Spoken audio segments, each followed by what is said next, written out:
So ఏదేమైనా ఇది చాలా భయంకరంగా మారిపోతోంది. What is super flu? ఇది హైలీ కంటాజియస్ 13H3N2 వైరస్ అంట. ఇది all these previous strains of this deadly virus are known to target the elderly and children with severe symptoms and this variant is no different. So చాలా పెద్ద మొత్తంలో ఈ వయసు ఆ వయసు అని అందరినీ కూడా, ముఖ్యంగా చిన్నారులు అండ్ వృద్ధులపైన దీని ప్రభావం ఎక్కువగా ఉంటుందట. అంటే ఎవరి దగ్గర అయితే ఒక రోగనిరోధక శక్తి తక్కువగా ఉంటుందో వాళ్ళ దగ్గర దీని ప్రభావం అధిక మొత్తంలో ఉంటుందనేది అందరు చెప్తున్నమాట. సో విజువల్స్లో చూస్తున్నారు, అక్కడ అందరూ కూడా మాస్కులు ధరించే సిచ్యువేషన్ కనబడుతోంది. ఇది ఒక dangerous contrary to the name the virus inherent danger is said to be no different from H3N2 strain.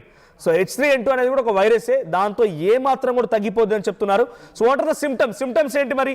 Fever అకంపెయిన్డ్ by chills, జ్వరం వస్తుంది, కఫ్ అండ్ స్నీజింగ్, గొంతులో మంట అండ్ మొక్కు దిబ్బడ, తర్వాత బాడీ పెయిన్స్ అండ్ ఒళ్ళు నొప్పులు, తర్వాత ఎక్స్ట్రీమ్ టైట్నెస్గా ఉండడం, తర్వాత డయేరియా, ఇవన్నీ కూడా సిమ్టమ్స్గా ఉన్నాయి.